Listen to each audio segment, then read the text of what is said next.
설날 아침 새벽 5시 47분. 저는 그날도 알람보다 먼저 눈이 떠졌습니다. 몸이 먼저 알고 있었습니다. 오늘이 어떤 날인지를. 10년째 그랬습니다. 명절 전날 밤은 항상 얕게 잠들었습니다. 새벽 3시쯤 한 번 깨고 4시쯤 또 깨고 결국 5시가 되기 전에 스스로 일어났습니다. 알람이 울리기를 기다리는 것조차 사치처럼 느껴지는 집이었습니다. 이 집 며느리가 된 지 딱 10년. 저는 그 10년 동안 단 한 번도 명절 아침에 늦잠을 자본 적이 없습니다. 조용히 이불을 걷고 일어났습니다. 옆에서 남편 준혁이 자고 있었습니다.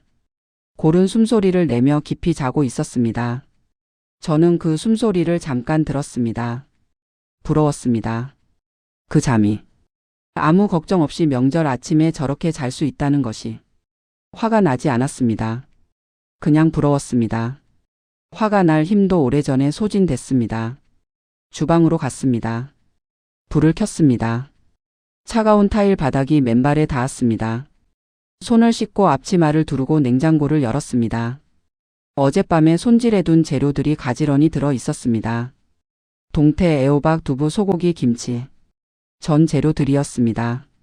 10년 전 첫 명절에도 이 재료들이었습니다. 달라진 건 없었습니다. 달라진 건 오직 제 손이 더 능숙해졌다는 것뿐이었습니다. 기름을 두르고 팬을 올렸습니다. 기름이 달궈지는 소리가 났습니다. 치. 그 소리가 좋았습니다. 이상하게 들리시겠지만 새벽 주방에서 혼자 전을 부치는 그 시간만큼은 아무도 저를 건드리지 않았습니다. 아무도 저한테 뭔가를 요구하지 않았습니다. 오직 저와 팬과 기름과 재료뿐이었습니다. 그 고요함이 10년 동안 제가 명절 새벽을 버텨온 이유 중 하나였습니다. 2시간 뒤 식탁 위에 전이 가득 쌓였습니다. 동태전, 애호박전, 육원전, 김치전. 접시마다 빼곡했습니다. 저는 그것들을 보면서 잠깐 멍하니 있었습니다. 이걸 다 혼자 했구나. 또 차례가 끝났습니다. 아이들이 세배를 했습니다. 어머님이 미리 준비해 두신 봉투를 꺼내셨습니다. 하얀 봉투들이었습니다. 정갈하게 이름이 적혀 있었습니다. 시우, 시연, 시온, 그리고 윤미야. 작은 며느리. 봉투가 하나씩 불렸습니다. 웃음이 오갔습니다. 아이들이 봉투를 받으며 좋아했습니다.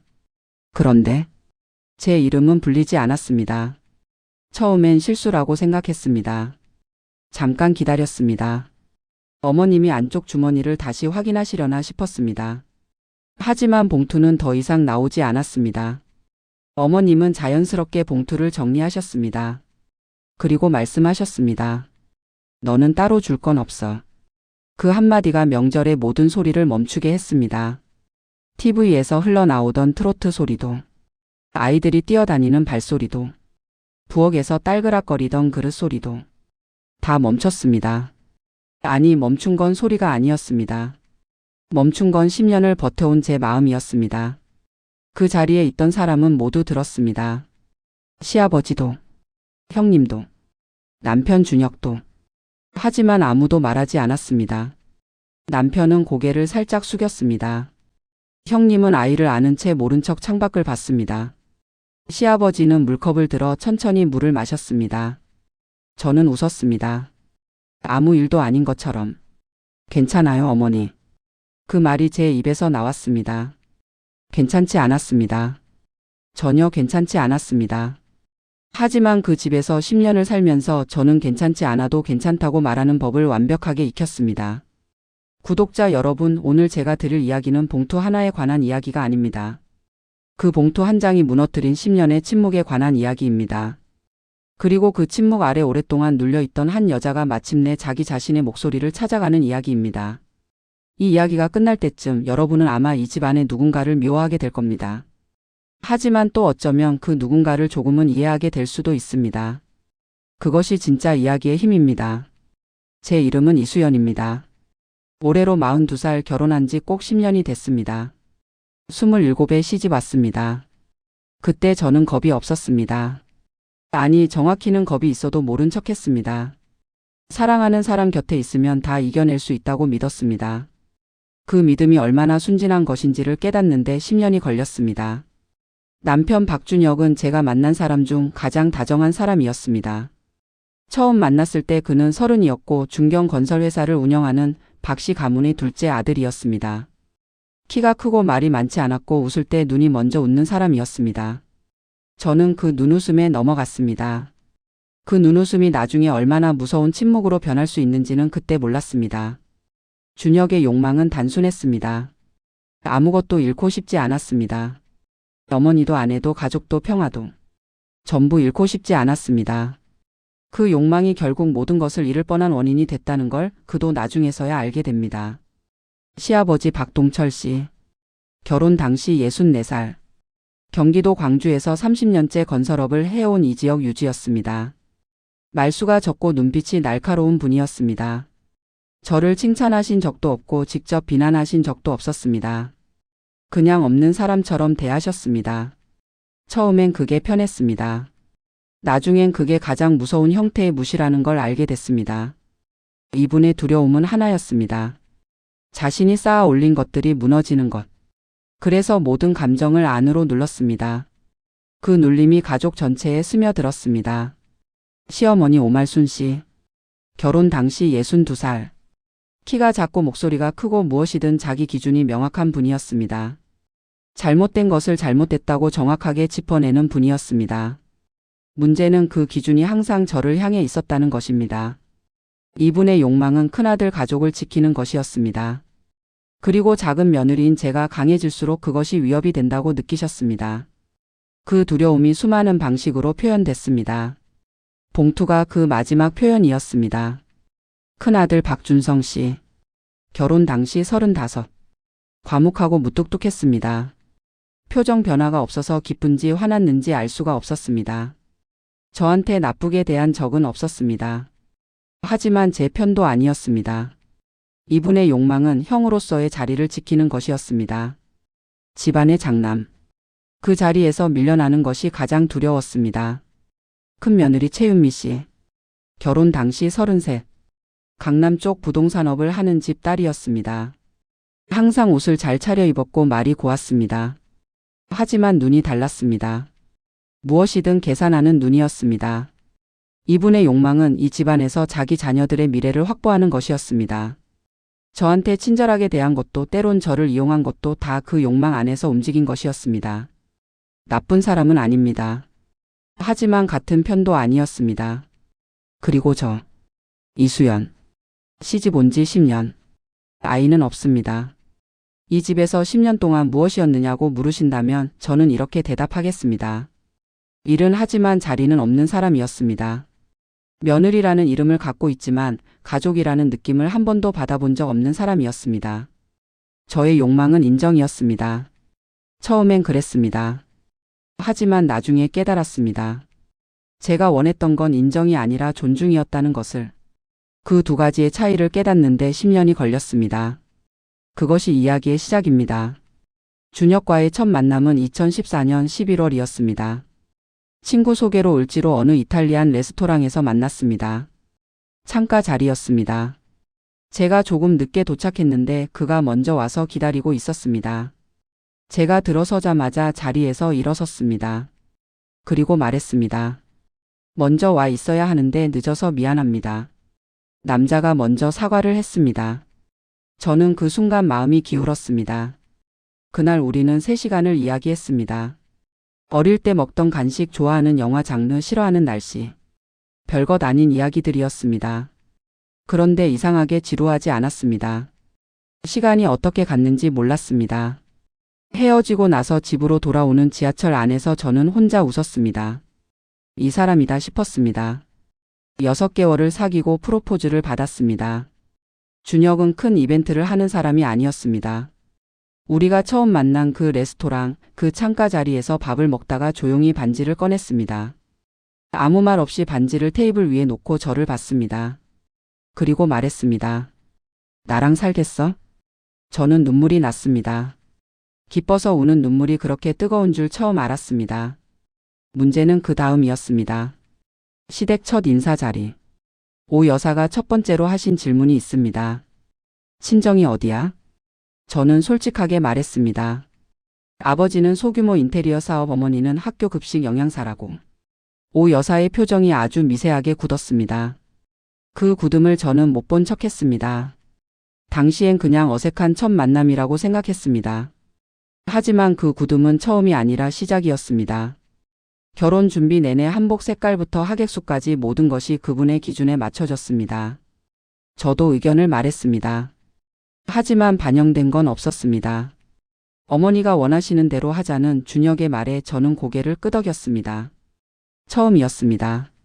제 의견이 아닌 다른 사람의 의견에 고개를 끄덕인 것이. 결혼식 날. 하얀 드레스를 입고 버진 로드를 걷는데 아버지가 제 손을 꼭 잡았습니다. 손이 거칠었습니다. 수십 년 동안 일하신 손이었습니다. 아버지가 속삭이셨습니다. 수연아, 행복해야 해. 저는 웃었습니다. 행복할 거라고 믿었습니다. 정말로 믿었습니다. 신혼초는 나쁘지 않았습니다. 준혁과 저는 경기도 판교의 작은 아파트에서 살았습니다. 32평. 전셋집이었습니다. 보증금의 절반 이상을 시댁에서 냈습니다. 이사한 다음 날 오 여사에게 전화가 왔습니다. 우리 집에서 도와준 거니까 고마운 줄 알아. 저는 고맙다고 했습니다. 진심으로 고마웠습니다. 하지만 그 말이 씨앗이 될 줄은 몰랐습니다. 고마운 줄 알아라는 말이 나중에 얼마나 다양한 방식으로 사용될 수 있는지를 그때의 저는 몰랐습니다. 신혼 첫 명절은 설날이었습니다. 결혼한 지 2달 만이었습니다. 저는 새벽 4시에 일어났습니다. 설레는 마음이었습니다. 처음으로 이 집 며느리로서 명절을 챙기는 날이었습니다. 잘하고 싶었습니다. 전 부치는 법을 전날 밤 유튜브로 3번 봤습니다. 동태전, 육원전, 애호박전, 김치전. 4가지를 혼자 다 했습니다. 손이 떨렸습니다. 기름이 튀어 팔뚝에 한번 대기도 했습니다. 하지만 멈추지 않았습니다. 오 여사는 주방에 한번 들어오셨습니다. 전을 보시더니 말씀하셨습니다. 전이 좀 두껍네. 그게 전부였습니다. 돌아서서 나가셨습니다. 저는 웃으며 말했습니다. 다음엔 더 얇게 부칠게요. 아무도 그 말을 듣지 않았습니다. 주방엔 저 혼자였습니다. 저는 다음 전을 부치며 더 얇게 만들려고 애썼습니다. 칭찬 한마디를 듣고 싶었습니다. 단 한마디라도. 하지만 그날 저는 아무 칭찬도 듣지 못했습니다. 그날 저는 처음으로 알았습니다. 이 집에서는 잘해도 칭찬이 없고 못해도 격려가 없다는 것을. 그냥 당연한 것으로 여겨진다는 것을. 그게 저의 첫 번째 실수였습니다. 그게 이 집의 스타일이라고 이해하기로 한 것이. 결혼 2년 차로 접어들면서 시댁에서 본격적으로 아이 이야기가 나오기 시작했습니다. 오 여사의 전화가 일주일에 2~3번씩 왔습니다. 처음에는 안부 전화처럼 시작했다가 반드시 한 가지 주제로 끝났습니다. 요즘 몸 관리는 잘하고 있어? 처음엔 그냥 건강을 챙기시는 말씀이려니 했습니다. 하지만 같은 말이 반복됐습니다. 3번째 전화에서 저는 알아차렸습니다. 몸 관리라는 말의 진짜 뜻을. 어머니 자연스럽게 기다리고 있어요. 자연스럽게? 나이가 있는데 그러면 안 되지. 요즘은 빨리 알아봐야 해. 병원에 한번 가봐. 저는 준혁에게 말했습니다. 준혁은 한참 생각하다가 말했습니다. 한번 가보는 게 어때? 어머니도 걱정하시는 거잖아. 저는 그 말에 병원에 갔습니다. 검사 결과는 정상이었습니다. 남편도 정상이었습니다. 의사는 말했습니다. 스트레스가 원인일 수 있다고. 스트레스. 저는 그 단어를 듣고 피식 웃었습니다. 스트레스가 없는 날이 없었습니다. 명절마다 새벽부터 혼자 일어나서 전을 부치고 시어머니 전화를 하루에 2번씩 받고 형님 눈치를 보고 남편이 퇴근하기 전까지 혼자 저녁을 먹는 날들. 그게 스트레스가 아니라면 뭐가 스트레스이겠습니까? 병원 검사 결과를 시어머니께 보고했습니다. 오 여사가 말씀하셨습니다. 정상이면 더 노력해야지. 더 노력해야지. 그 말을 들으며 저는 처음으로 생각했습니다. 이 집에서 아이는 사랑으로 원하는 게 아니구나. 뭔가 다른 이유로 원하는 거구나. 하지만 그 생각을 끝까지 밀어붙이지 못했습니다. 아직 이 집에서 인정받고 싶었습니다. 아직 사랑받고 싶었습니다. 그래서 더 열심히 했습니다. 결혼 2년 차 추석. 두 번째 명절이었습니다. 이번엔 새벽 3시 반에 일어났습니다. 1시간 더 일찍. 전을 더 얇게 부쳤습니다. 상을 더 정갈하게 차렸습니다. 국도 더 진하게 끓였습니다. 오 여사가 주방에 들어오셨습니다.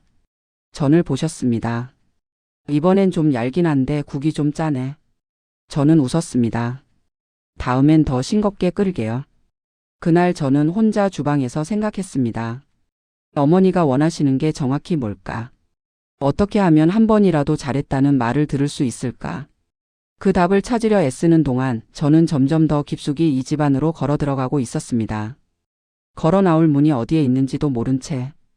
구독자 여러분, 이런 일이 2번만 있었으면 그냥 넘어갔을 겁니다. 하지만 이건 2번이 아니었습니다. 명절마다 매년 똑같은 방식으로 반복됐습니다. 전이 두껍다.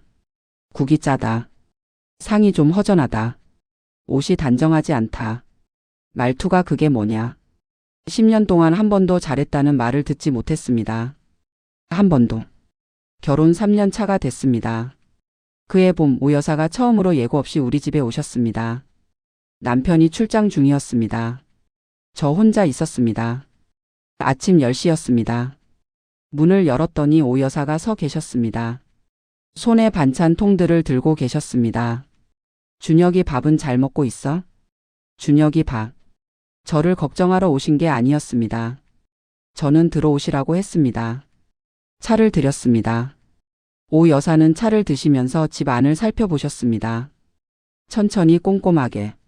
냉장고를 열어보셨습니다. 안방 문도 열어보셨습니다. 욕실도 들여다보셨습니다. 그리고 말씀하셨습니다. 집이 좀 어둡네. 커튼을 바꿔야겠다. 우리 집 커튼이었습니다. 제가 결혼하면서 직접 고른 커튼이었습니다. 저는 웃으며 말했습니다. 어머니가 좋아하시는 거 추천해 주시면 바꿀게요. 오 여사가 말씀하셨습니다. 며느리가 집 하나 제대로 꾸미지 못하면 어떡해. 저는 더 이상 대답하지 않았습니다. 웃음도 사라졌습니다. 마음속 깊은 곳에서 뭔가 단단한 것이 부러지는 소리가 났습니다. 아주 작은 소리였지만 분명히 들렸습니다. 그날 오 여사가 돌아가신 후 저는 욕실에 들어가 문을 잠갔습니다. 수도꼭지를 틀었습니다. 물소리에 울음소리가 묻히도록. 한참을 울었습니다. 그리고 거울을 봤습니다. 빨개진 눈으로 거울을 보면서 생각했습니다. 나는 왜 여기서 울고 있지? 나는 뭘 잘못한 거지? 답이 나오지 않았습니다. 그때는 결혼 3년 차 설날, 3번째 명절이었습니다. 그날은 좀 달랐습니다. 임신 초기였습니다. 8주 차였습니다. 아직 아무한테도 말하지 않은 시기였습니다. 입덧이 심했습니다. 기름 냄새만 맡아도 속이 뒤집혔습니다. 하지만 새벽에 일어나 전을 부쳤습니다. 속이 올라오는 걸 꾹 참으면서. 팬 앞에 서서 기름 냄새를 맡을 때마다 참을 수 없을 것 같았습니다. 그래도 멈추지 않았습니다. 이 집에서 아프다는 것은 핑계였습니다. 나약함이었습니다. 그렇게 배웠습니다. 형님이 주방에 들어왔습니다. 제 얼굴을 보고 말했습니다. 수연아, 좀 쉬어. 내가 할게. 저는 괜찮다고 했습니다. 형님이 말했습니다. 얼굴이 창백한데. 어디 아파? 저는 웃으며 대답했습니다. 조금 피곤한 것 같아요. 형님이 저를 봤습니다. 그리고 작게 말했습니다. 혹시 생겼어? 저는 대답하지 않았습니다. 형님이 눈빛으로 알아챘습니다. 그리고 말했습니다. 어머니한테 빨리 말해. 좋아하실 거야. 저는 고개를 끄덕였습니다. 하지만 무언가 이상했습니다. 형님의 눈빛이 기뻐하는 것 같기도 했고 다른 무언가를 계산하는 것 같기도 했습니다. 그 눈빛이 뭔지 그때는 몰랐습니다. 나중에서야 알게 됐습니다. 그날 차례상 앞에서 절을 하는데 속이 심하게 올라왔습니다. 저는 절을 마치고 조용히 화장실로 갔습니다. 차가운 변기 앞에 무릎을 꿇었습니다. 명절 음식이 올라왔습니다. 제가 새벽부터 몇 시간에 걸쳐 만든 음식이었습니다. 그 음식을 토해내면서 저는 이상하게 서럽지 않았습니다. 그냥 웃겼습니다. 이 상황이 새벽에 일어나 속을 참아가며 전을 붙이고 절을 하고 화장실에서 혼자 토하고 있는 이 상황이 이게 뭔가 싶었습니다. 이게 내가 원하던 결혼인가? 이게 내가 꿈꾸던 가족인가? 그날 이후 12주가 지나지 않아 아이를 잃었습니다. 계류 유산이었습니다. 아무도 없는 병원 대기실에서 저는 혼자 울었습니다. 준혁은 회사 중요한 미팅이 있어서 함께 오지 못했습니다. 괜찮다고 먼저 말한 건 저였습니다. 괜찮지 않은데? 전혀 괜찮지 않은데? 형님에게 문자가 왔습니다. 많이 힘들지? 그래도 다시 생각해봐. 우리 시어머니한테 내가 먼저 전화드려. 괜히 섭섭해 하실 수 있어. 아이를 잃은 날 제가 먼저 전화를 드려야 한다고요. 저는 그 문자를 읽고 한참 멍하니 있었습니다. 그리고 그날 밤 혼자 이불을 뒤집어 쓰고 소리 없이 울었습니다. 준혁이 들어왔을 때 저는 이미 울음을 멈춘 뒤였습니다. 괜찮아? 저는 고개를 끄덕였습니다. 괜찮다고 했습니다. 괜찮지 않았습니다. 하지만 이 집에서는 괜찮다고 해야 했습니다. 그게 이 집의 규칙이었습니다. 구독자 여러분이라면 이 순간 어떻게 하셨겠습니까? 아이를 잃은 날 혼자 병원에 다녀와서 남편한테는 괜찮다고 하고 시어머니한테는 먼저 전화를 해야 하는 그 상황에서 저는 했습니다. 전화를. 오 여사가 전화를 받으셨습니다. 저는 말했습니다. 어머니 아이가 이번엔 안 됐어요. 오 여사가 말씀하셨습니다. 그래. 다음에 잘 관리하면 돼. 다음에 잘 관리하면 돼. 저는 그 말을 들으며 전화를 끊었습니다. 그리고 아무 감정도 느끼지 못했습니다. 슬프지도 화가 나지도 않았습니다. 그냥 텅 빈 느낌이었습니다. 나중에 알았습니다. 그게 감정이 소진됐다는 신호라는 것을. 더 이상 느낄 힘이 없어졌다는 신호라는 것을. 하지만 그게 시작일 줄은 몰랐습니다. 이야기의 진짜 시작이. 결혼 4년 차가 됐습니다. 그해 겨울 오 여사가 처음으로 제 앞에서 형님을 칭찬하셨습니다. 온 가족이 모인 자리였습니다. 시아버지 생신 자리였습니다. 식당 개인룸이었습니다. 큰 원형 테이블에 다들 앉아 있었습니다. 형님이 직접 만든 케이크를 들고 왔습니다. 딸기가 올라간 예쁜 케이크였습니다. 아이들이 환호했습니다. 오 여사가 말씀하셨습니다. 윤미가 직접 만든 거야? 솜씨가 좋네. 형님이 웃으며 말했습니다. 별거 아니에요 어머니. 오 여사가 다시 말씀하셨습니다. 참 우리 윤미는 뭘 해도 정성이야. 저는 그 말을 들으며 아무 말도 하지 않았습니다. 그 식사 자리에서 저는 반찬을 나르고 물을 채우고 아이들 밥을 챙겼습니다. 아무도 저한테 뭘 해도 정성이라고 말하지 않았습니다. 당연한 일이었습니다. 원래 제 일이었으니까. 하지만 그 당연함이 그날따라 유독 무겁게 느껴졌습니다. 집으로 돌아오는 차 안에서 준혁이 물었습니다. 오늘 왜 말이 없었어? 저는 창밖을 보며 말했습니다. 그냥요. 준혁이 말했습니다. 뭐 불편한 거 있어? 저는 잠깐 생각했습니다. 불편한 게 있냐고요? 어디서부터 말해야 할지 몰랐습니다. 그래서 말했습니다. 아니요, 괜찮아요. 괜찮지 않았습니다. 하지만 그때 저는 아직 준혁에게 말하는 법을 몰랐습니다. 이 감정을 어떻게 말로 풀어야 하는지. 불편하다고 말하면 준혁이 어머니를 탓해야 하는 상황이 되고 그러면 준혁이 불편해지고 그 불편함이 다시 저한테 돌아온다는 걸 이미 알고 있었습니다. 그래서 그냥 괜찮다고 했습니다. 괜찮다. 괜찮다. 괜찮다. 그 말을 반복하는 사이 진짜 저는 점점 더 안쪽 깊은 곳으로 숨어들고 있었습니다. 결혼 4년 차 설날. 4번째 명절이었습니다. 그 애는 2번째 임신 중이었습니다. 14주 차였습니다.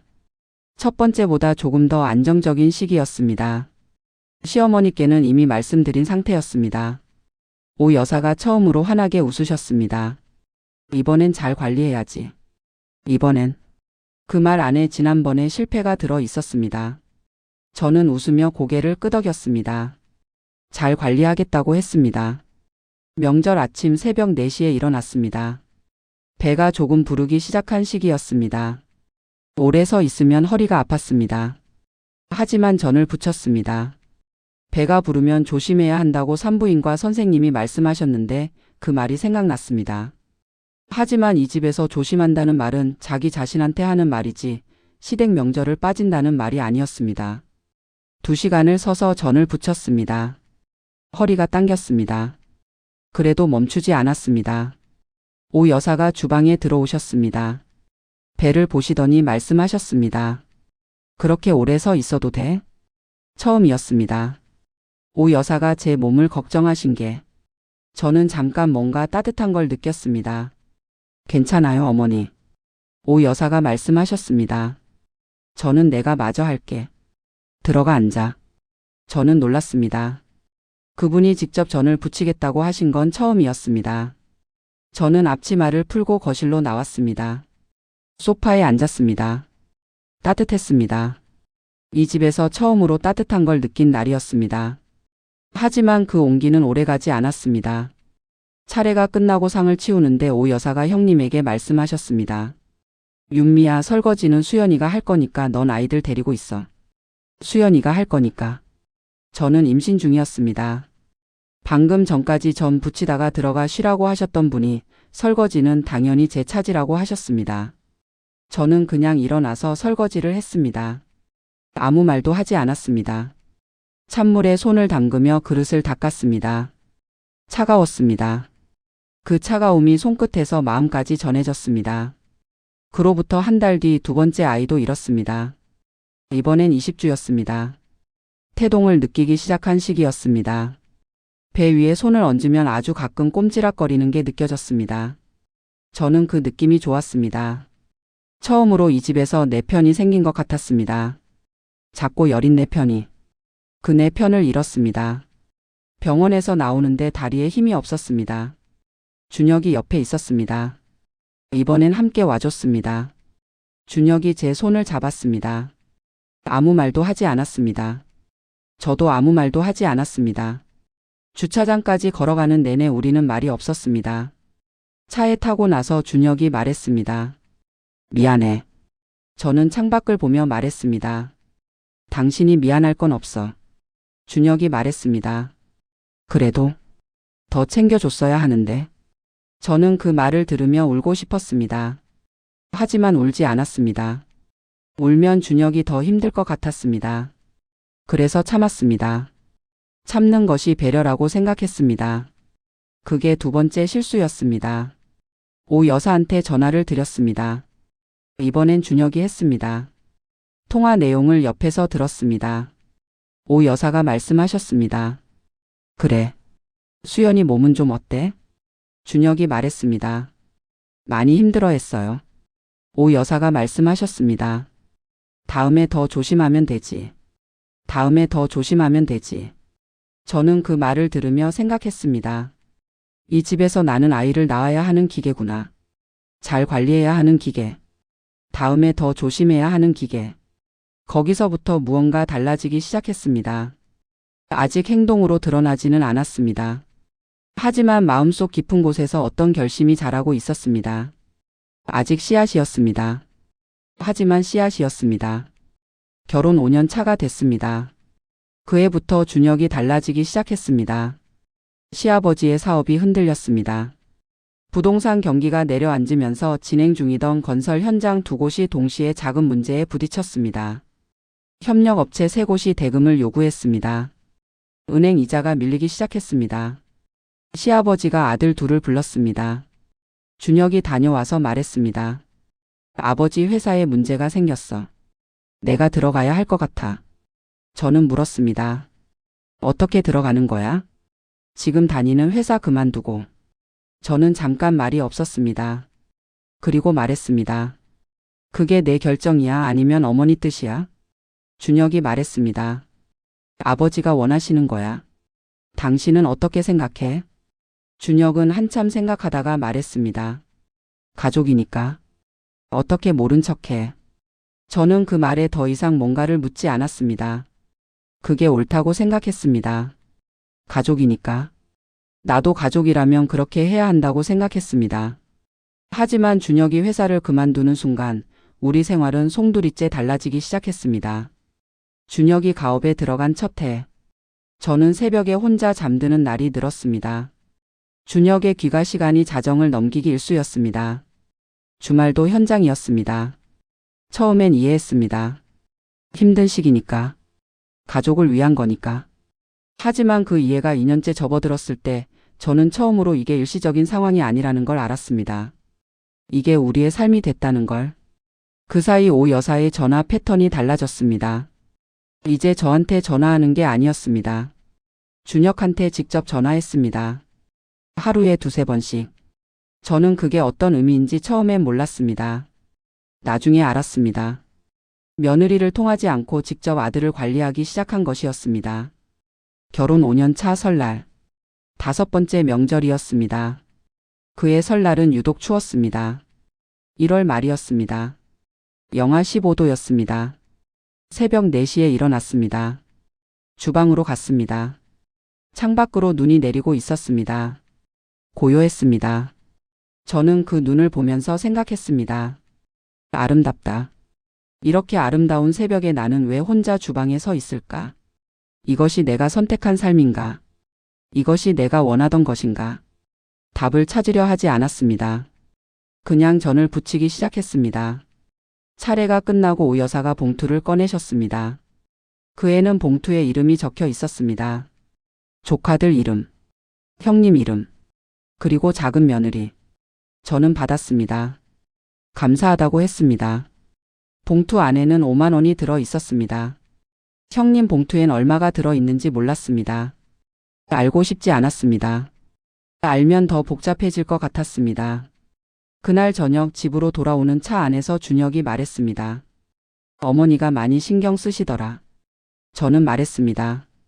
그러게요. 준혁이 말했습니다. 올해는 봉투도 주셨잖아. 저는 창밖을 봤습니다. 눈이 그쳐 있었습니다. 응. 그게 전부였습니다. 더 할 말이 없었습니다. 구독자 여러분, 저는 그때 뭔가를 느꼈습니다. 봉투 하나에 감사해야 하는 저 자신이 이상하다는 것을. 원래 이게 당연한 게 아닌가? 왜 나는 이걸 받고 고맙다고 느끼고 있지? 하지만 그 이상함을 더 파고들지 않았습니다. 파고들면 너무 많은 게 무너질 것 같았습니다. 결혼 6년 차. 그해 가을 3번째 임신이 됐습니다. 이번엔 오 여사한테 말하지 않았습니다. 준혁한테도 12주 지나고 나서야 말했습니다. 혼자 알고 있었습니다. 혼자 병원에 다녔습니다. 혼자 피검사를 하고 혼자 초음파를 보고 혼자 심장 소리를 들었습니다. 그게 더 좋았습니다. 혼자인 게. 누군가한테 알리면 관리하라는 말을 듣게 되고 기대를 받게 되고 그 기대를 져야 하는 부담이 생기기 때문이었습니다. 16주가 됐을 때 준혁한테 말했습니다. 나 임신했어. 준혁이 놀란 눈으로 봤습니다. 언제부터? 12주 됐을 때? 그럼 이미 4주를. 응. 준혁이 말했습니다. 왜 말 안 했어? 저는 솔직하게 말했습니다. 혼자 있고 싶었어. 준혁이 한참 말이 없었습니다. 그리고 말했습니다. 어머니한테 알려야 해. 저는 말했습니다.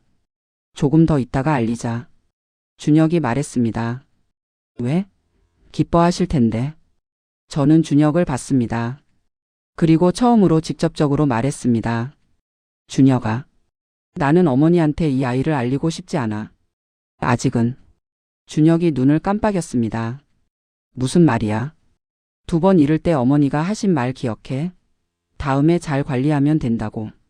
나는 그 말이 싫었어. 준혁이 말이 없었습니다. 저는 계속 말했습니다. 내가 아이를 잃은 게 관리를 못해서가 아니야. 그런데 그 말을 들을 때마다 내 잘못인 것 같았어. 준혁이 조용히 말했습니다. 어머니가 그런 뜻으로 하신 말은 아니잖아. 저는 그 말에 더 이상 말하지 않았습니다. 어머니가 그런 뜻으로 하신 말은 아니잖아. 그 말이 맞을 수도 있었습니다. 하지만 뜻이 중요한 게 아니었습니다. 그 말을 들은 사람이 어떻게 느꼈는지가 중요한 거였습니다. 그런데 준혁은 아직 그걸 몰랐습니다. 아니, 알려고 하지 않았습니다. 3번째 아이도 잃었습니다. 18주였습니다. 이번엔 울지 않았습니다. 병원 복도에 앉아서 먼 곳을 봤습니다. 준혁이 옆에 있었습니다. 제 손을 잡으려 했습니다. 저는 손을 뺐습니다. 괜찮아. 그 말이 나왔습니다. 하지만 이번엔 전과 달랐습니다. 진짜로 괜찮아서가 아니었습니다. 더 이상 기대하지 않아서였습니다. 누군가한테 위로받을 거라는 기대를, 이해받을 거라는 기대를, 그 기대를 내려놓으니까 괜찮아졌습니다. 그게 더 슬픈 것인데 그때 저는 그게 성숙해진 거라고 생각했습니다. 오 여사한테 알리지 않았습니다. 준혁이 알릴까 하고 물었습니다. 저는 말했습니다. 알리지 마. 왜?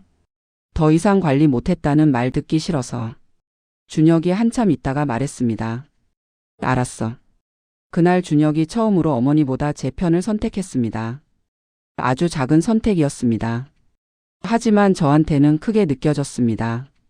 10년 동안 한 번도 없었던 일이었으니까. 그게 결혼 6년 차의 가을이었습니다.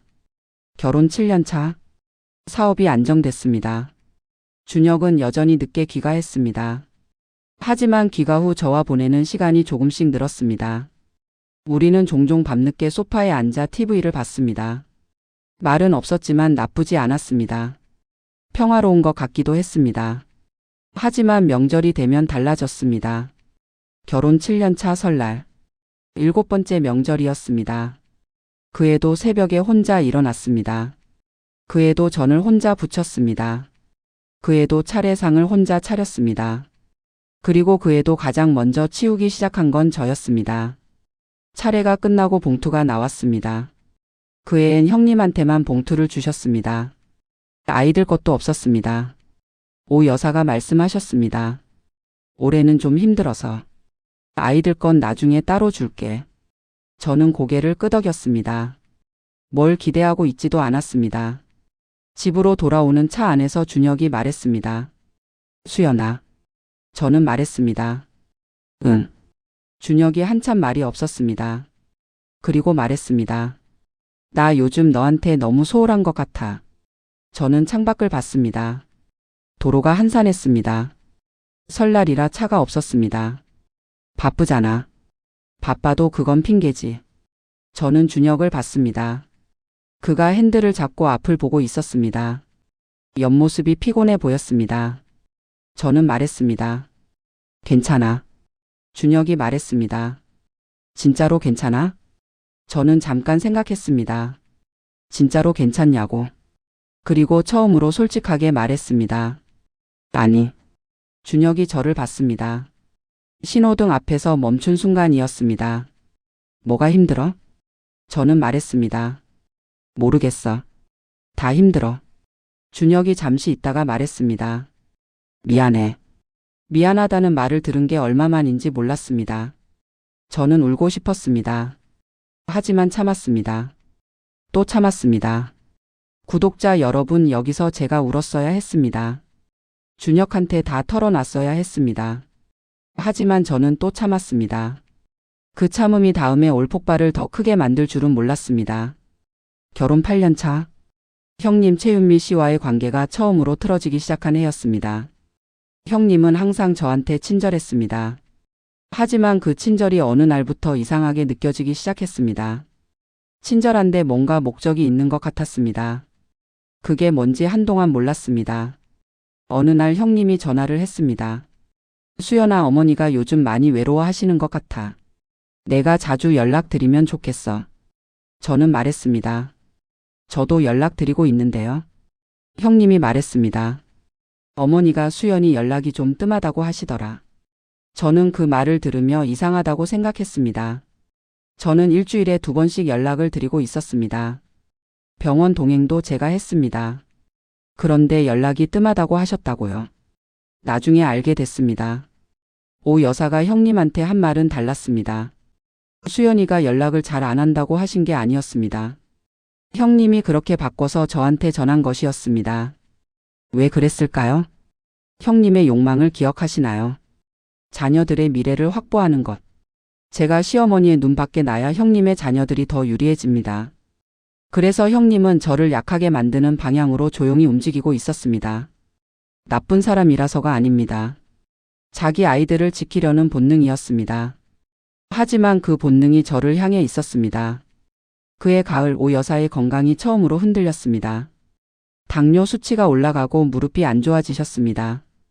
병원 동행을 제가 맡았습니다. 형님은 아이들 학원 문제로 바쁘다고 했습니다. 저는 매주 화요일 오 여사를 모시고 병원에 갔습니다.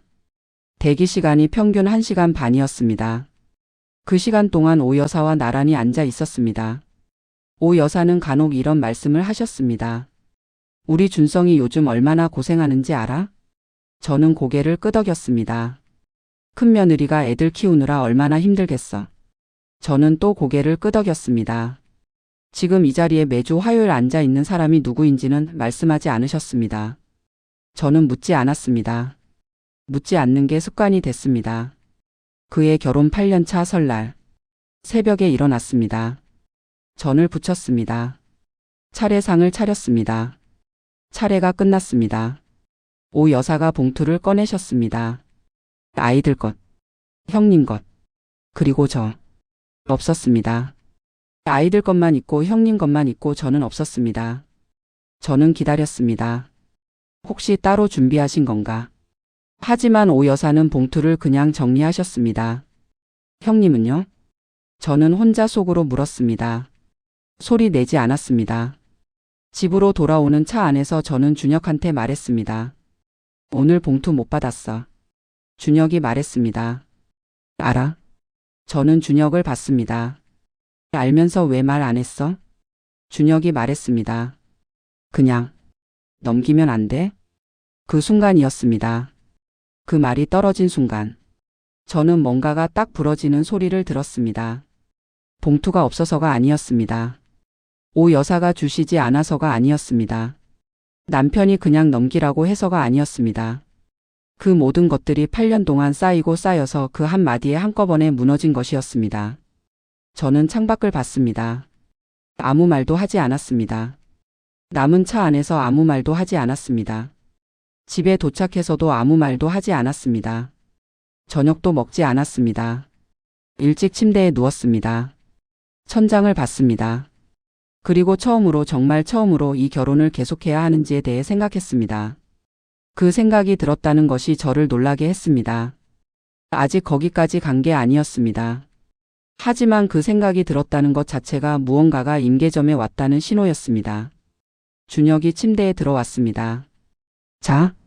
저는 눈을 감은 채 말했습니다. 응. 준혁이 잠든 후 저는 한참 동안 천장을 봤습니다. 새벽 2시가 됐을 때 저는 혼자 결심했습니다. 더 이상 그냥 넘기지 않겠다. 하지만 어떻게 넘기지 않을 것인지는 아직 몰랐습니다. 결혼 9년 차. 저는 달라지기 시작했습니다. 겉으로는 같았습니다. 여전히 명절에 새벽에 일어나 전을 부쳤습니다. 여전히 병원 동행을 했습니다. 여전히 오 여사의 전화를 받았습니다. 하지만 안이 달랐습니다. 받아들이는 방식이 달라졌습니다. 전에는 오 여사의 말을 들으며 어떻게 하면 더 잘할 수 있을까를 생각했습니다. 이번엔 달랐습니다. 오 여사의 말을 들으며 이게 맞는 말인가를 생각하기 시작했습니다. 그 차이가 작은 것 같지만 엄청난 차이였습니다. 결혼 9년 차 설날. 9번째 명절이었습니다. 새벽 5시에 일어났습니다. 주방으로 갔습니다. 전을 부치기 시작했습니다. 1시간쯤 지났을 때 준혁이 주방에 나왔습니다. 나도 도울게. 저는 놀랐습니다. 준혁이 명절 주방에 들어온 건 처음이었습니다. 저는 말했습니다. 괜찮아. 준혁이 말했습니다. 괜찮지 않잖아. 나도 해야지. 저는 잠깐 준혁을 봤습니다. 그리고 앞치마를 건넸습니다. 준혁이 앞치마를 두르고 옆에 섰습니다. 어색했습니다. 오래 해본 적이 없으니까. 하지만 그게 나쁘지 않았습니다. 그날 전을 같이 부쳤습니다. 시댁에 도착했을 때 오 여사가 준혁을 봤습니다. 왜 기름 냄새나? 준혁이 말했습니다. 전 같이 부치고 왔어요. 오 여사의 표정이 묘하게 굳었습니다. 남자가 주방에서 뭘 해? 준혁이 말했습니다. 수연이 혼자 하면 힘드니까요. 오 여사가 아무 말도 하지 않으셨습니다. 저는 그 침묵이 무섭지 않았습니다. 오히려 뭔가 시원했습니다. 준혁이 처음으로 제 편에서 말한 것이었습니다. 차례가 끝나고 봉투가 나왔습니다. 그 애는 조카들 것만 있었습니다. 어른들은 없었습니다. 오 여사가 말씀하셨습니다. 올해 좀 힘드네. 저는 고개를 끄덕였습니다. 아무 감정이 없었습니다. 기대가 없으면 실망도 없었습니다. 그게 이때쯤에 저였습니다. 하지만 형님은 달랐습니다. 형님이 오 여사한테 조용히 말했습니다. 어머니 아이들이 기대하고 있었을 텐데. 오 여사가 말씀하셨습니다. 알아, 다음에 줄게. 형님이 말했습니다. 저번 추석에도 그러셨잖아요. 저는 그 대화를 들으며 관찰했습니다. 형님은 아이들을 위한다는 명목으로 오 여사한테 압박을 넣고 있었습니다. 그리고 오 여사는 그 압박에 반응하고 있었습니다. 저는 그 관계의 구조를 처음으로 보이는 대로 봤습니다. 형님은 오 여사를 이용하는 게 아니었습니다. 관리하고 있었습니다. 조용하게, 능숙하게. 그게 형님의 방식이었습니다. 저는 그게 무섭다고 생각하면서도 한편으로는 배우고 싶다고 생각했습니다. 나도 저렇게 할 수 있을까? 원하는 걸 저렇게 조용히 가져올 수 있을까? 하지만 저는 그렇게 하지 않기로 했습니다. 왜냐하면 저는 가져오고 싶은 게 따로 있었기 때문입니다. 봉투가 아니었습니다. 재산이 아니었습니다. 자리였습니다. 이 가족 안에서 제 자리. 집으로 돌아오는 차 안에서 준혁이 말했습니다. 오늘 어땠어? 저는 말했습니다. 나 내년 설날에 대해 생각해봤어. 준혁이 말했습니다. 내년? 응. 내년엔 다르게 해보고 싶어. 준혁이 어떻게 라고 묻지 않았습니다. 저도 더 말하지 않았습니다. 하지만 그날 차 안에서 저는 혼자 결심을 구체화하고 있었습니다. 내년 설날. 내년에는 달라질 것이다. 결혼 9년 차 추석이 왔습니다. 그해 추석에 처음으로 이상한 일이 있었습니다. 차례가 끝나고 음식을 먹는 자리에서 형님이 갑자기 말했습니다. 어머니 혹시 나중에 집 어떻게 하실 생각이에요? 집. 경기도 광주의 시댁집이었습니다. 대지 200평의 단독주택이었습니다. 시아버지가 30년 전에 지은 집이었습니다. 오 여사가 말씀하셨습니다. 그게 왜? 형님이 말했습니다. 아이들이 크니까요. 나중에 어머니 혼자 계시기도 불편하실 것 같고. 오 여사가 말씀하셨습니다. 그건 나중에 생각할 문제야. 형님이 말했습니다. 그래도 미리 생각해 두셔야 하지 않을까요? 시아버지가 말씀하셨습니다. 밥 먹어. 그 말 한마디로 대화가 끊겼습니다. 하지만 저는 그 대화가 기억됐습니다. 형님이 왜 그 타이밍에 그 말을 꺼냈는지, 그 집 이야기를 왜 추석 자리에서 꺼냈는지. 나중에 준혁한테 말했습니다. 형님이 오늘 집 이야기 꺼내던데. 준혁이 말했습니다. 나도 들었어. 어떻게 생각해? 준혁이 말했습니다. 형님이 원래 그런 사람이야. 생각을 미리 하는 편이야. 저는 말했습니다. 그게 미리 생각하는 게 아니라 선점하는 거 아니야? 준혁이 잠깐 생각하다가 말했습니다. 그런 것 같기도 하네. 그리고 더 말하지 않았습니다. 준혁의 한계는 그것이었습니다. 알면서도 더 나아가지 않는 것. 봐도 덮어두는 것. 그게 갈등을 피하는 방식이었습니다. 하지만 덮어둔 것은 언젠가 반드시 터집니다. 그냥 터지는 게 아니라 더 크게 터집니다. 결혼 9년 차 겨울. 오 여사의 건강이 더 나빠졌습니다. 당뇨 합병증이 왔습니다. 발 감각이 무뎌지기 시작했습니다. 병원에서 말했습니다. 이 상태가 계속되면 발가락을 절단해야 할 수도 있다고. 저는 그 말을 오 여사 옆에서 들었습니다. 매주 화요일 병원 동행을 하고 있었습니다. 오 여사의 얼굴이 창백해졌습니다. 저는 오 여사의 손을 잡았습니다. 괜찮을 거예요, 어머니. 오 여사가 제 손을 잡으셨습니다. 힘이 약하셨습니다. 그분의 손이 그렇게 작은 줄 몰랐습니다. 그분이 그렇게 약해 보인 건 처음이었습니다. 차를 타고 돌아오는 길에 오 여사가 말씀하셨습니다. 수연아. 저는 말했습니다. 네, 어머니. 오 여사가 말씀하셨습니다. 고마워. 저는 놀랐습니다. 오 여사가 저한테 고맙다고 하신 건 처음이었습니다. 9년 동안 처음이었습니다. 저는 말했습니다. 당연한 거죠, 어머니.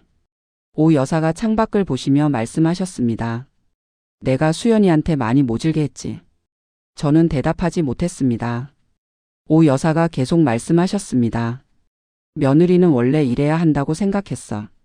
내가 그렇게 살았으니까. 저는 그 말을 들으며 오 여사의 옆모습을 봤습니다. 작고 여유어진 옆모습이었습니다. 저는 처음으로 이분도 며느리였던 시절이 있었겠구나 생각했습니다. 이분도 누군가한테 모질게 당했던 시절이. 하지만 그 이해가 지금까지의 것들을 지워주지는 않았습니다. 왜 그렇게 살았는지를 이해하는 것과 그 삶 때문에 받은 상처를 없애는 것은 다른 문제였습니다. 저는 말했습니다. 어머니, 저는 어머니가 좋은 분이신 거 알아요. 그냥 방식이 달랐던 것 같아요. 오 여사가 말씀하셨습니다. 그래. 그게 전부였습니다. 그 짧은 대화가 9년 만에 가장 솔직한 대화였습니다. 그날 집에 돌아와서 준혁한테 말했습니다.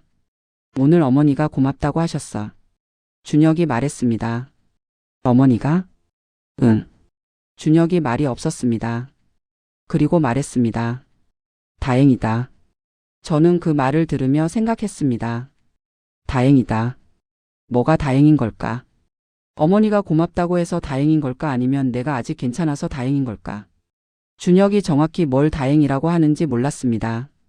그래서 더 묻지 않았습니다. 결혼 9년 차 겨울이 끝나고 드디어 결혼 10년 차가 됐습니다. 저는 그해 초부터 뭔가 달라질 것을 예감했습니다. 좋은 방향으로든 나쁜 방향으로든 이대로 가지는 않을 거라는 예감이었습니다. 그리고 설날이 왔습니다. 결혼 10년 차 설날 아침. 새벽 5시 47분. 저는 알람보다 먼저 눈이 떴습니다. 주방으로 갔습니다. 차가운 바닥이 발바닥에 닿았습니다. 냉장고를 열었습니다. 재료들이 들어 있었습니다. 동태, 애호박, 두부, 소고기, 김치. 10년 전 첫 명절과 똑같은 재료들이었습니다. 기름을 두르고 팬을 올렸습니다. 치! 그 소리가 났습니다. 10년째 듣는 소리였습니다. 저는 그 소리를 들으며 생각했습니다. 이 소리를 앞으로 몇 번 더 들을까? 2시간을 서서 전을 부쳤습니다. 허리가 아팠습니다. 37살의 허리는 27살의 허리가 아니었습니다. 하지만 멈추지 않았습니다. 오늘 이전이 다 끝나면 뭔가가 달라질 것 같았습니다. 시댁에 도착했습니다. 전을 내려놨습니다. 아무도 수고했다고 하지 않았습니다. 여전히 당연한 것이었습니다. 차례가 시작됐습니다. 절을 했습니다. 음식을 먹었습니다. 그리고 오 여사가 봉투를 꺼내셨습니다. 저는 그 봉투들을 봤습니다. 하얀 봉투들. 이름이 적혀 있었습니다. 시우, 시연, 시온, 윤미야, 작은 며느리. 봉투가 하나씩 나눠졌습니다. 그리고 봉투가 끝났습니다. 저는 기다렸습니다. 혹시 하나 더 있는 건가? 안에 더 있는 건가? 하지만 오 여사가 봉투를 정리하셨습니다. 그리고 말씀하셨습니다. 너는 따로 줄 건 없어. 그 한마디. 저는 웃었습니다. 괜찮아요, 어머니. 그 말이 나왔습니다. 자동적으로. 10년 동안 연습된 말이었습니다. 그 자리에 모든 사람이 들었습니다. 시아버지도, 준성 형도, 형님도, 준혁도. 아무도 말하지 않았습니다. 준혁은 고개를 살짝 숙였습니다.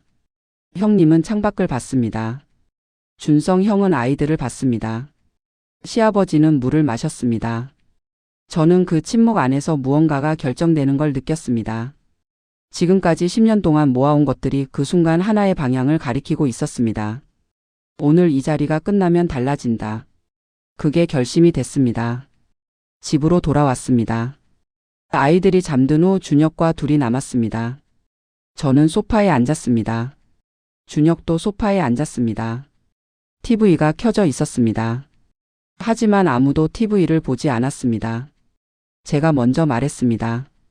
오늘 이야기해도 돼? 준혁이 말했습니다. 응. 저는 말했습니다. 나 오늘 봉투 못 받았어.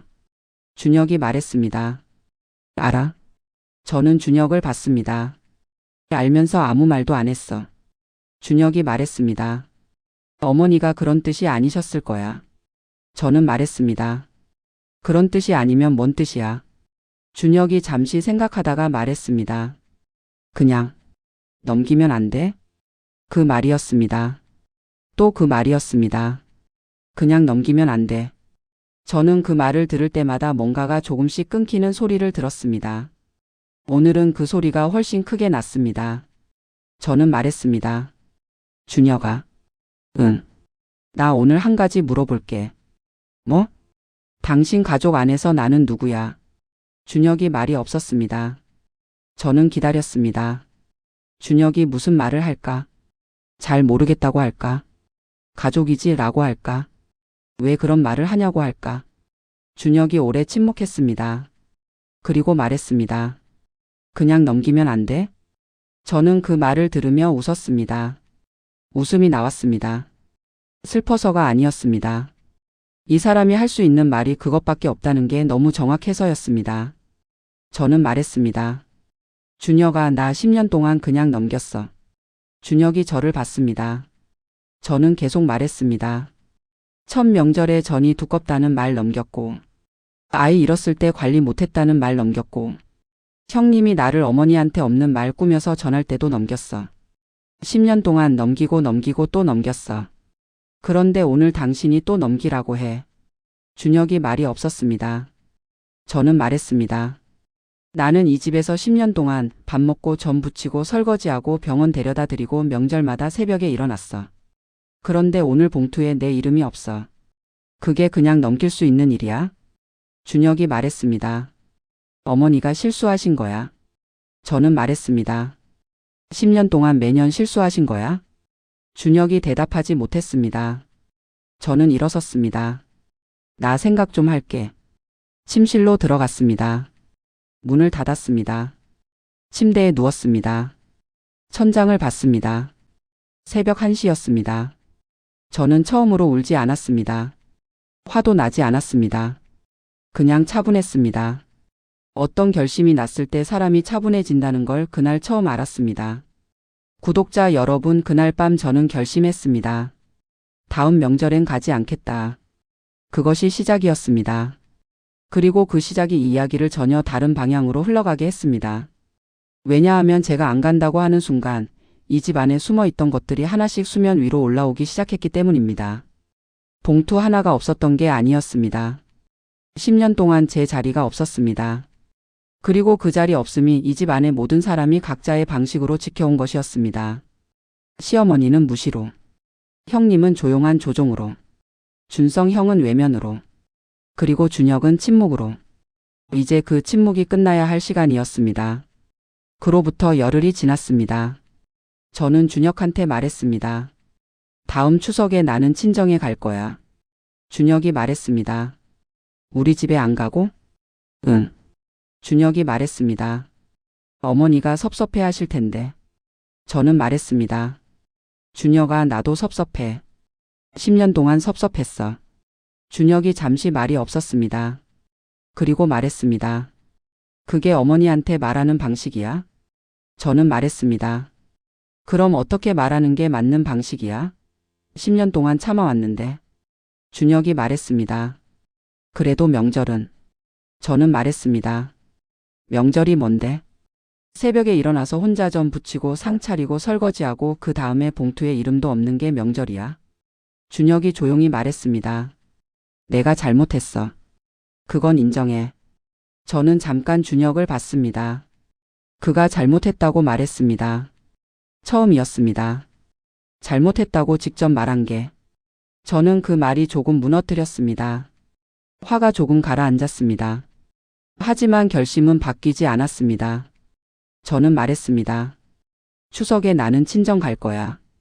당신은 어머니 댁에 가. 준혁이 말했습니다. 따로 가는 거야? 응. 준혁이 오래 침묵했습니다. 그리고 말했습니다. 알았어. 그 한마디가 쉽게 나온 게 아니었을 겁니다. 어머니한테 어떻게 말할까? 형한테는 어떻게 설명할까?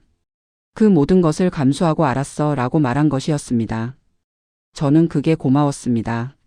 하지만 고맙다고 말하지 않았습니다. 아직 그럴 준비가 안 됐습니다. 추석이 오기 이틀 전, 오 여사한테 전화가 왔습니다. 수연아, 추석에 몇 시에 올 거니? 저는 잠깐 숨을 들이쉬었습니다. 그리고 말했습니다. 어머니, 저는 이번 추석엔 못 갈 것 같아요. 전화기 너머로 정적이 흘렀습니다. 오 여사가 말씀하셨습니다. 왜? 저는 말했습니다. 친정에 가려고요. 오 여사가 말씀하셨습니다. 명절에 친정을? 며느리가 명절에 친정을 간다는 게 말이 돼? 저는 말했습니다. 어머니, 저도 딸이에요. 저희 부모님도 저를 보고 싶으실 거예요. 오 여사가 말씀하셨습니다. 준혁이도 같이 가는 거야? 아니요. 준혁이는 어머니 댁에 갈 거예요. 오 여사가 잠깐 침묵하셨습니다. 그리고 말씀하셨습니다. 그게 가족이 따로 명절을 보낸다는 거잖아. 그게 말이 되는 소리야? 저는 말했습니다. 어머니, 말이 되는지 안 되는지는 모르겠어요. 그런데 저는 이번에 친정에 가고 싶어요. 오 여사가 말씀하셨습니다. 수연아, 이거 준혁이가 알아? 네, 알아요. 준혁이는 뭐래? 괜찮다고 했어요. 오 여사가 말씀하셨습니다. 내가 준혁이한테 직접 전화할게. 저는 말했습니다. 그러세요, 어머니. 전화가 끊겼습니다. 저는 전화기를 내려놓고 잠깐 있었습니다. 심장이 두근거렸습니다. 하지만 두렵지 않았습니다. 두근거리는 게 두려움이 아니라 무언가가 시작되는 감각이었습니다. 얼마 지나지 않아 준혁한테 전화가 갔습니다. 준혁이 통화를 마치고 들어왔습니다. 저는 물었습니다. 어머니가 뭐라고 하셨어? 준혁이 말했습니다. 수연이 설득하라고 하셨어. 저는 말했습니다. 설득했어? 준혁이 저를 봤습니다. 그리고 말했습니다. 아니. 저는 잠깐 놀랐습니다. 아니라고 했습니다. 설득하지 않겠다고 어머니한테 말했습니다. 준혁이 말했습니다. 수연아, 말이 맞아. 당신도 딸이잖아. 저는 그 말을 들으며 처음으로 눈물이 날 것 같았습니다. 참았습니다. 아직 다 끝난 게 아니었습니다. 추석 당일. 저는 친정으로 갔습니다. 준혁은 시댁으로 갔습니다. 처음으로 명절을 따로 보내는 날이었습니다. 친정집에 들어서자 어머니가 문을 열어주셨습니다. 어머니가 저를 안았습니다. 고생 많았다. 그 말 한마디에 눈물이 났습니다. 참으려 했는데 참을 수 없었습니다. 어머니 어깨에 얼굴을 묻고 한참 울었습니다. 어머니는 아무 말도 하지 않았습니다. 그냥 등을 두드렸습니다. 그게 충분했습니다. 아버지가 말씀하셨습니다. 왔어? 밥 먹자. 그게 전부였습니다. 왜 왔냐고 묻지 않았습니다. 남편은 어디 있냐고 묻지 않았습니다. 그냥 밥 먹자고 하셨습니다. 그 단순함이 그날 저한테 가장 필요한 것이었습니다. 세뱃돈 봉투는 없었습니다. 차례도 없었습니다. 그냥 밥상 앞에 앉아서 같이 밥을 먹었습니다. 그런데 저는 그날 처음으로 가족이었습니다. 진짜로 가족인 느낌이었습니다. 시댁에서는 그날 어땠을까요? 준혁한테 나중에 들었습니다. 오 여사가 아무 말씀도 안 하셨다고. 밥을 드시면서도 차례를 지내면서도. 준혁이 말했습니다. 어머니가 그냥 조용하셨다고. 그 조용함이 더 무서웠다고. 저는 그 말을 듣고 생각했습니다. 오 여사가 화가 나신 게 아닐 수도 있다. 어쩌면 처음으로 뭔가를 생각하고 계신 걸 수도 있다. 자신이 어떻게 했는지에 대해. 그 추석 이후로 시댁과의 관계가 변했습니다. 오 여사가 저한테 전화하는 빈도가 줄었습니다. 전에는 자주 전화하셔서 이것저것 요구하셨는데 그게 줄었습니다. 처음엔 그게 화가 나서 그러시는 건가 싶었습니다. 하지만 아니었습니다. 어느 날 오 여사가 전화하셨습니다. 수연아. 네, 어머니. 오 여사가 말씀하셨습니다. 내가 할 말이 있어. 저는 기다렸습니다. 오 여사가 말씀하셨습니다. 설날에 봉투 안 준 거. 그게 잘못한 거야. 저는 잠깐 말이 없었습니다. 오 여사가 계속 말씀하셨습니다. 왜 그랬냐고 물으면 솔직히 말할게. 수연이가 아이도 못 낳고 친정도 변변찮고 이 집에서 뭘 받을 자격이 있나 싶었어. 솔직히. 저는 그 말을 들으며 숨을 참았습니다. 오 여사가 말씀하셨습니다. 그런데 추석에 수연이가 안 왔을 때 준혁이 혼자 앉아 있는 거 보니까 내가 잘못하고 있다는 걸 알았어. 수연이가 없으니까 준혁이 얼굴이 그러더라고. 저는 말했습니다. 어머니, 오 여사가 말씀하셨습니다. 내가 며느리한테 자격을 따졌어. 그게 잘못된 거야. 수연이가 이 집에 10년 동안 온 거 그게 자격 없는 사람이 할 수 있는 게 아니잖아. 저는 눈물이 났습니다. 오 여사가 말씀하셨습니다. 미안해. 그 두 글자였습니다. 미안해. 9년 그러니까 정확히 10년 만에 처음으로 들은 말이었습니다. 저는 한참 말을 못했습니다. 그리고 말했습니다. 저도요 어머니. 저도 미안해요. 오 여사가 말씀하셨습니다. 수연이가 뭐가 미안해. 저는 말했습니다. 10년 동안 말 못한 거요. 더 일찍 말했어야 했는데. 오 여사가 말씀하셨습니다. 그래. 더 일찍 말했어야지. 저는 그 말에 웃었습니다. 웃음이 나왔습니다. 그로부터 2달 뒤 가족이 한자리에 모였습니다. 오 여사가 부르셨습니다. 시아버지 준성 형, 형님 윤미 씨, 준혁 그리고 저. 오 여사가 말씀하셨습니다. 다들 앉아봐. 할 말이 있어. 모두 자리에 앉았습니다. 오 여사가 저를 보셨습니다.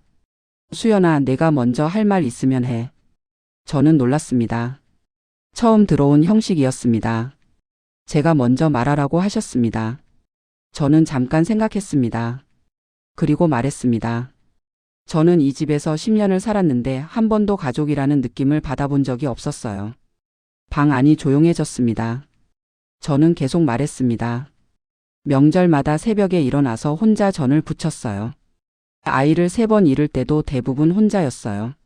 어머니 병원 동행도 했어요. 그런데 이 집에서 제가 받은 건 전이 두껍다는 말이랑 봉투에 이름이 없는 것이었어요. 형님이 말했습니다. 수연아, 그건 좀. 저는 형님을 봤습니다. 형님, 저는 형님한테도 할 말이 있어요. 형님이 어머니한테 제 말을 바꿔서 전하신 거 알아요. 저한테 연락이 뜸하다고 하셨다는데 저는 일주일에 2번씩 연락드렸어요. 형님의 얼굴이 굳었습니다. 저는 말했습니다. 나쁜 의도가 있으셨다고 생각하지는 않아요. 형님도 형님 가족을 지키고 싶으셨겠죠. 그런데 그 과정에서 저를 발판으로 쓰셨어요. 형님이 말했습니다. 나는 그런 의도가. 저는 말했습니다. 결과가 그랬어요. 방이 조용해졌습니다. 오 여사가 말씀하셨습니다.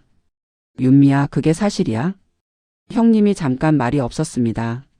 그리고 말했습니다. 제가 말을 조금 다르게 전한 적은 있어요. 하지만 오 여사가 말씀하셨습니다. 다르게 전한 게 맞다는 거네. 형님이 말했습니다. 어머니. 오 여사가 말씀하셨습니다. 됐어. 그 2 글자가 형님의 말을 막았습니다. 오 여사가 저를 보셨습니다. 수연아, 더 할 말 있어? 저는 말했습니다. 네. 어머니가 설날에 봉투를 안 주신 거 그건 사실 봉투의 문제가 아니에요. 저는 돈이 필요해서 봉투를 원한 게 아니었어요. 이 가족 안에서 내 이름이 불리기를 원했어요. 내가 여기 있다는 걸 인정받고 싶었어요. 그 인정을 10년 동안 기다렸어요. 오 여사가 말씀하셨습니다. 알아? 저는 말했습니다. 알고 계셨어요? 오 여사가 말씀하셨습니다. 알았는데 몰랐어. 알면서 모른 척한 거야. 저는 그 말이 가장 솔직한 말이라고 생각했습니다. 알았는데 몰랐어. 알면서 모른 척한 거야. 그게 이 집이 10년 동안 해온 방식이었습니다. 다들 알면서 모른 척했습니다. 준성 형이 처음으로 말했습니다. 수연아, 나도 미안해. 내가 너무 모른 척했어. 저는 준성 형을 봤습니다. 10년 동안 거의 대화를 해본 적이 없는 사람이었습니다. 표정 변화가 없는 사람이었습니다. 그런데 그날은 표정이 있었습니다. 미안하다는 표정이. 저는 말했습니다. 감사해요, 형님. 준혁이 말했습니다. 나도. 나는 가장 미안해. 가장 가까이 있으면서 가장 못했어. 저는 준혁을 봤습니다. 알아? 준혁이 말했습니다. 용서해 줄 수 있어? 저는 잠깐 생각했습니다. 지금 당장 용서한다는 말은 못하겠어. 하지만 같이 바꿔나가고 싶어. 준혁이 고개를 끄덕였습니다. 오 여사가 말씀하셨습니다. 수연아. 저는 오 여사를 봤습니다. 오 여사가 말씀하셨습니다. 다음 설날에는 봉투 줄게. 저는 웃었습니다. 감사해요, 어머니. 오 여사가 말씀하셨습니다. 그리고 저는 같이 붙이자. 저는 그 말에 더 크게 웃었습니다. 눈물이 나왔습니다. 기쁜 눈물인지 서러운 눈물인지 몰랐습니다. 둘 다였습니다. 구독자 여러분, 그 자리가 끝났을 때 저는 형님과 단둘이 잠깐 있었습니다. 형님이 말했습니다. 수연아, 내가 잘못한 거 맞아. 근데 나도 무서웠어. 저는 말했습니다. 뭐가요? 형님이 말했습니다. 이 집에서 밀려날까봐. 우리 아이들이 손해볼까봐. 저는 그 말을 들으며 처음으로 형님이 이해됐습니다. 나쁜 사람이 아니었습니다. 무서운 사람이었습니다. 무서워서 그런 짓을 했습니다. 저도 무서웠습니다. 우리 다 무서웠습니다. 이 집에서 자기 자리를 잃을까봐. 저는 말했습니다. 형님, 우리 앞으로 솔직하게 지내요. 형님이 말했습니다. 그래. 그게 화해였습니다. 완벽하지 않은 화해였습니다. 하지만 화해였습니다. 그로부터 3개월이 지났습니다. 오 여사가 갑자기 전화를 하셨습니다. 낮 2시였습니다. 수연아, 나 오늘 좀 바빠? 저는 말했습니다. 아니요, 왜요? 오 여사가 말씀하셨습니다. 같이 밥 먹을 수 있어? 내가 살게. 저는 잠깐 말이 없었습니다. 오 여사가 저한테 밥을 사주시겠다고요. 처음이었습니다. 그럼요, 어디로 갈까요? 내가 좋아하는 대로. 저는 준혁이 처음 프로포즈한 그 이탈리안 레스토랑을 떠올렸습니다. 하지만 거기는 너무 멀었습니다. 집 근처 국밥집으로 가자고 했습니다. 오 여사가 웃으셨습니다. 국밥이 좋아? 저는 말했습니다. 네, 좋아해요. 국밥집에 앉아서 오 여사와 마주 봤습니다. 10년 만에 처음으로 식당에서 둘이 마주 앉은 것이었습니다. 오 여사가 국밥을 드시면서 말씀하셨습니다. 수연아, 나 손자 손녀 바라는 마음은 이제 접었어. 저는 말했습니다. 어머니. 오 여사가 말씀하셨습니다. 아이는 생기면 좋고 안 생겨도 괜찮아. 수연이가 건강한 게 더 중요하지. 저는 그 말에 눈물이 났습니다. 참으려 했는데 한 방울이 뺨으로 흘렀습니다. 오 여사가 말씀하셨습니다. 왜 울어? 저는 말했습니다. 그 말 10년 전에 들었으면 좋았을 텐데. 오 여사가 잠깐 있다가 말씀하셨습니다. 그러게. 우리는 국밥을 다 먹었습니다. 오 여사가 계산하셨습니다. 밖으로 나오면서 오 여사가 제 팔짱을 끼셨습니다. 작고 여린 손이었습니다. 저는 그 손을 꼭 쥐었습니다. 오 여사가 말씀하셨습니다. 다음 설날에 전 같이 붙이자. 저는 말했습니다. 네, 어머니. 오 여사가 말씀하셨습니다. 두껍게 붙여도 돼. 저는 웃었습니다. 크게 웃었습니다. 그리고 다음 설날이 왔습니다. 새벽 5시. 저는 알람보다 먼저 눈이 떴습니다. 몸이 기억하고 있었습니다. 하지만 이번엔 달랐습니다. 무겁지 않았습니다. 준혁이 옆에서 말했습니다. 일어났어? 응. 같이 가자. 우리 둘이 주방으로 갔습니다. 나란히 섰습니다. 준혁이 앞치마를 둘렀습니다. 어색했습니다. 하지만 그 어색함이 좋았습니다. 기름을 두르고 팬을 올렸습니다. 치. 그 소리가 났습니다. 10년째 듣는 소리였습니다. 하지만 이번엔 달리 들렸습니다. 시댁에 도착했을 때 오 여사가 주방으로 들어오셨습니다. 왔어? 나도 할게. 셋이 같이 전을 부쳤습니다. 오 여사가 전을 부치시다가 말씀하셨습니다. 얇게 잘 됐네. 저는 말했습니다. 제가 10년을 연습했잖아요. 오 여사가 웃으셨습니다. 그러게. 차례가 끝나고 봉투가 나왔습니다. 오 여사가 봉투를 꺼내셨습니다. 이름이 불렸습니다. 시우, 시연, 시온, 윤미, 수연, 수연. 제 이름이 불렸습니다. 저는 봉투를 받았습니다. 감사하다고 했습니다. 안을 확인하지 않았습니다. 봉투 안에 뭐가 있는지가 중요하지 않았습니다. 이름이 불린 것이 중요했습니다. 그 자리에 있던 모든 사람이 들었습니다. 준혁도, 준성 형도, 형님도, 시아버지도. 아무도 말하지 않았습니다. 하지만 이번엔 그 침묵이 달랐습니다.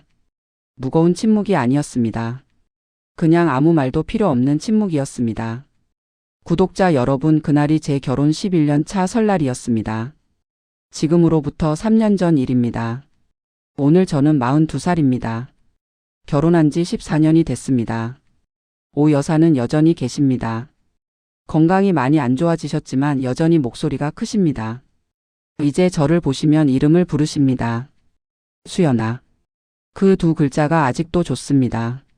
준성 형과 형님은 요즘도 어색합니다.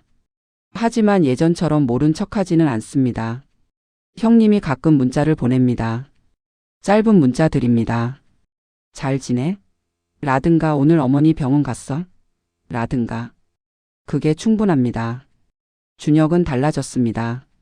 많이 달라졌습니다. 여전히 바쁘지만 이제 새벽에 혼자 일어나게 두지 않습니다. 명절 전날 밤에 같이 재료를 손질합니다. 명절날 아침에 같이 일어납니다. 작은 것들이지만 그 작은 것들이 10년 전과는 다른 결혼을 만들고 있습니다. 아이는 아직 없습니다. 더 이상 기다리지 않기로 했습니다. 기다리는 것 자체가 이미 너무 오래됐습니다. 준혁과 저 둘이서도 가족이라는 것을 이제는 압니다. 구독자 여러분, 저는 이 이야기를 꺼내면서 하나를 계속 생각했습니다. 왜 이렇게 오래 걸렸을까? 10년이 걸렸습니다. 이름 하나를 봉투에서 찾는데 10년이 걸렸습니다. 말 한마디를 하는데 10년이 걸렸습니다. 그 이유를 이제는 압니다. 저는 인정을 원했습니다. 이 가족한테서 인정을 받고 싶었습니다. 그래서 참았습니다. 더 잘하려고 했습니다. 인정을 받으면 그때 말하자고 생각했습니다. 그런데 인정을 먼저 받고 나서 말하는 게 아니었습니다. 말을 먼저 해야 인정이 생기는 거였습니다. 그 순서를 바꾸는데 10년이 걸렸습니다. 여러분이라면 얼마나 걸리셨겠습니까? 혹시 지금 그 봉투 앞에 서 계신 분이 있습니까? 이름이 불리기를 기다리고 계신 분이 있습니까? 아무도 내 자리를 마련해 주지 않아서 기다리고 계신 분이 있습니까? 말씀드리고 싶습니다. 기다리지 마세요. 자리는 누가 주는 게 아닙니다. 내가 만드는 겁니다. 그 과정이 두렵고 외롭고 힘들 수 있습니다. 저도 그랬습니다. 하지만 그 끝에는 내가 만든 자리가 있습니다. 아무도 빼앗을 수 없는 자리가. 참는 것이 항상 미덕은 아닙니다. 가족이라는 이름이 항상 사랑을 의미하지는 않습니다. 하지만 그 안에서도 사랑을 만들어갈 수 있습니다. 어렵게, 느리게. 하지만 만들 수 있습니다. 저는 그 사실을 10년 만에, 아니 14년 만에 알았습니다. 오늘도 긴 이야기를 끝까지 들어주셔서 감사합니다. 구독자 여러분이 계시기 때문에 이 이야기를 꺼낼 수 있었습니다. 여러분도 오늘 하루 자기 자신한테 조금 더 다정하게 대해주세요. 구독과 좋아요는 이 이야기가 더 많은 분들께 닿을 수 있게 해줍니다. 다음에 또 찾아오겠습니다.